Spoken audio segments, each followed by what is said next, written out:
पंकज भाई कहाँ लेके आ गए आज? आज हम आए हैं अरावली की गोद में बसे गुड़गांव के अंदर माँ भुवनेश्वरी मंदिर। ये मंदिर किस जगह पे पड़ेगा? ये मंदिर सोना गुड़गांव रोड के पास है और जिस जगह पर है वो बिल्कुल अरावली की एक आप देखेंगे तो एग्जैक्टली गोद ही है। और यहाँ कर आप जो पर्यावरण महसूस करेंगे और जो चिड़ियों की चहचहाहट महसूस करेंगे वो आपको कहीं और देखने को नहीं मिलेगी। यहाँ आते ही आपको शायद एक भीनी सी खुशबू का एहसास हुआ होगा।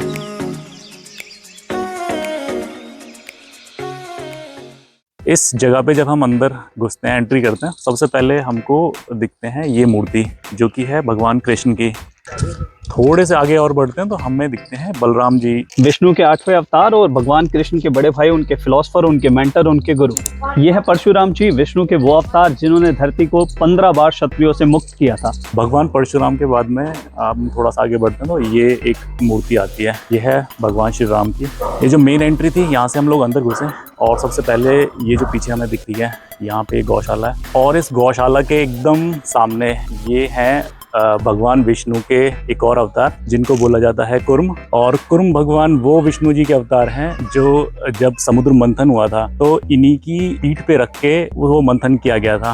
वो पहाड़ को घुमाते हुए दिखाते हैं ना, वो इन्हीं की पीठ पे था। यहाँ से हम थोड़ा सा आगे और बढ़े और उसके बाद में भगवान विष्णु के एक और अवतार हमको पीछे दिख रहे हैं, ये हैं भगवान नरसिंह। और सामने जो हाथ जोड़े हुए खड़े हैं वो हैं प्रहलाद। तो होली जो अभी मार्च में हम लोग सेलिब्रेट करेंगे उसमें भगवान नरसिंह की पूजा करी जाती है। हिरण्यकश्यप जो है उसने बहुत पूजा की भगवान की और भगवान से वर लिया। वर ये लिया कि ना तो वो आदमी के हाथों मरेगा, ना जानवर के हाथों, ना दिन में मरेगा ना रात में, ना घर में ना घर के बाहर। तो उन्हें इस बात का गुमान हो गया था कि अब तो वो अमर है। तो भगवान विष्णु ने उनका संहार करने के लिए हाफ ह्यूमन का अवतार लिया और उन्हें जिस जगह मारा वो जगह ना घर के अंदर थी ना घर के बाहर। समय ना दिन का था ना रात का, समय था शाम का।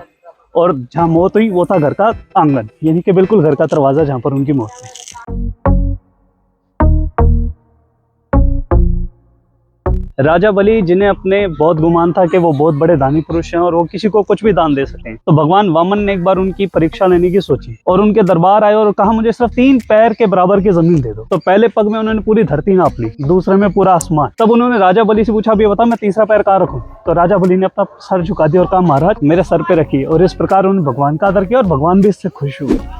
यहाँ भाई लस्सी का प्रसाद अगर लेना है तो सुबह 8 बजे के बाद आइए, आपको लस्सी का प्रसाद भी मिलेगा।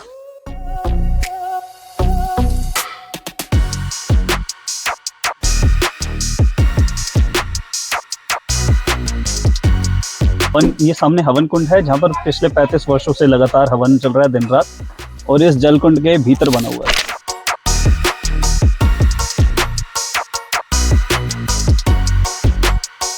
जीवन में प्रसन्न रहने के लिए 2 ही उपाय हैं, आवश्यकताएं कम करो और परिस्थितियों से तालमेल बिठाएं।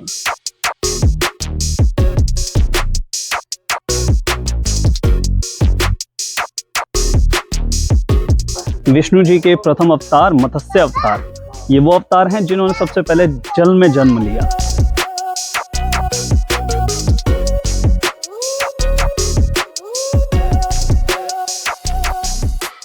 भारत के पूर्व प्रधानमंत्री चंद्रशेखर जी द्वारा बनाया गया ये मंदिर। तो हम जब एंटर करे उसके बाद से हमने काफ़ी सारे विष्णु जी के अवतार देखे। विष्णु जी के टोटल 10 अवतार हैं जिनमें से जिनकी जो शुरुआत होती है वो एक तरीके से एवोल्यूशन की तरह होती है। और सबसे पहला जो अवतार होता है वो मत्स्य अवतार उसको बोलते हैं और वो मतलब फिश के फॉर्म में होता है। उसके बाद में जो दूसरा अवतार हमने देखा, तीसरा देखा, तो वो धीरे धीरे एवोल्यूशन उसमें दिखती है। और लास्ट में अभी 10 अवतार जो होने उनमें से एक कल्कि अवतार भी होगा कलयुग में। तो एक ये थ्योरी है जो हमारे शास्त्रों में, हमारे ग्रंथों में लिखी गई है और हम इसको बचपन से पढ़ते आए हैं। दूसरी एक थ्योरी है जो हमें स्कूलों में पढ़ाई जाती है, चार्ल्स डार्विन की थ्योरी। पंकज भाई तो आप इसके बारे में आपकी क्या राय है? चार्ल्स डार्विन सही हो सकते हैं, उनके पूर्वज हो सकता है पहले वानर रहे हों, उससे मानव में विकसित हुए हों, लेकिन हमारा एवोल्यूशन थोड़ा अलग तरीके से हुआ है। और अगर आप देखेंगे तो धरती पे जीवन की शुरुआत कैसे हुई? पहले जीवन जल में आया, मत्स्य बना, फिर ऐसे जीव पन पे जो थोड़ा जल में रहने लगे, थोड़ा थल के ऊपर रहने लगे, और फिर आया उसके बाद कुर्मा अवतार। और कुर्मा अवतार के बाद अभी इंसान पनप रहा है, बड़ा हो रहा है, तो फिर कुर्मा के बाद आया वरा अवतार। वरा अवतार के बाद भी अभी एवोल्यूशन जारी है। उसके बाद आधे इंसान और आधे जानवर के रूप में नरसिम्हा अवतार, जो अभी हमने नीचे देखा जिसकी हमने डिस्कशन की, उन्होंने जन्म लिया। उसके बाद वामन अवतार है, अभी भी इंसान पूरा नहीं बना, बन रहा है, बोना है, हाइट कम है, एवोल्यूशन जारी है। फिर आए परशुराम जी। परशुराम जी कौन? वो गुस्से वाले, अभी ह्यूमन डेवलप हुआ है नया नया, उसके अंदर गुस्सा बहुत है, वो हर किसी को मार काटना चाहता है। फिर आए मर्यादा पुरुषोत्तम राम, उसके बाद जो नौवे अवतार हुए वो भगवान श्री कृष्ण। भगवान श्री कृष्ण आज भी अगर कोई माँ अपने बच्चे को बुलाती है तो कान्हा बुलाती है, राम नहीं बुलाती, क्योंकि कान्हा वो अवतार हैं जिन्होंने संपूर्ण मनुष्य का रूप ले लिया और इस धरा को में सभी को प्यार करना सिखाया, सभी को फिलॉसफी सिखाई, सभी को युद्ध नीति सिखाई, सभी को रणनीति सिखाई और सबसे पहली बार दुनिया को जीना कैसे है, गीता का ज्ञान वो भगवान श्री कृष्ण ने दिया।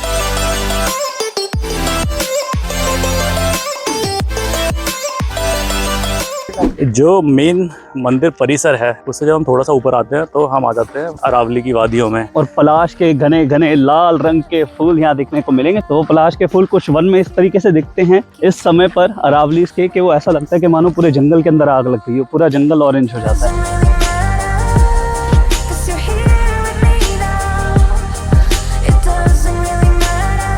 भाई फैमिली के साथ वीकेंड पे आने का, दोस्तों के साथ वीकेंड पे आने का बहुत बढ़िया जगह है। एक तो माता रानी के दर्शन करते हो, 9 की 9 देवियों के दर्शन होते हैं, विष्णु भगवान के 9 अवतारों के दर्शन होते हैं और इतनी पावन जगह पे आप पहुंचने के बाद एकदम जंगल का फील शहर के बीच में लेना चाहते हो तो मुझे नहीं लगता ऐसी कोई और जगह है। तीनों एक्सपीरियंस हमको हो चुके हैं। हमने भगवान के दर्शन कर लिए, हम अब ट्रैकिंग कर रहे हैं, फॉरेस्ट में हैं। एक दिन की अगर आपको आउटिंग करनी है, अपने दोस्तों के साथ में कहीं पे आना है, तो मेरे ख्याल से दिल्ली एनसीआर में इससे आइडियल जगह कोई नहीं हो सकती। ध्यान रखना भाई, कूड़ा यहाँ मत फैला के जाना यार, जो लाओ साथ लेके जाना। ये जगह एकदम साफ सुथरी है, अभी तक तो हमें मतलब कहीं पे भी ऐसी कोई गंदगी नजर नहीं आई।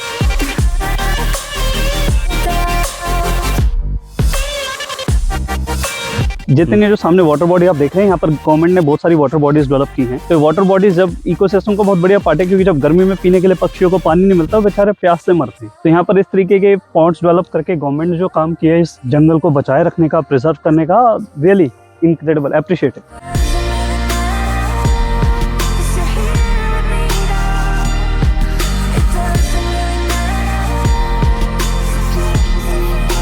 जितिन भाई, ये घंटियों की आवाज सुनाई दे रही है, ये मंदिर की नहीं, इन गायों के गले में बंधी है, क्योंकि जंगल में जब कहीं गुम हो जाती हैं तो इनकी घंटियों की आवाज से ये गवाले इन गायों को ढूंढ के निकालते हैं।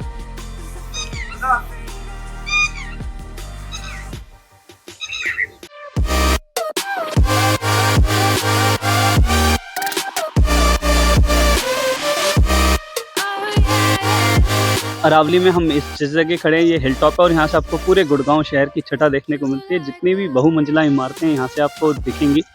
आप यहाँ से जब नज़र घुमाएंगे तो एक नज़ारा जो है वो बिल्कुल नेक्स्ट लेवल और अल्टीमेट। जितिन भाई, व्यूअर्स को क्या एडवाइस करोगे, क्या बेस्ट टाइम है इस जगह विजिट करने का? बेस्ट टाइम पंकज भाई, अगर आप सुबह सुबह यहाँ जितना अर्ली मॉर्निंग आप यहाँ पे आ सकते हो वो बेस्ट टाइम है। पत्थर दिख रहे हैं पीछे, अरावली सूखे बंजर पहाड़ हैं, जिसकी वजह से थोड़ी सी भी यहाँ पे धूप पड़ती है, यहाँ गर्मी बहुत ज़्यादा बढ़ जाती है। Someone new, baby, but you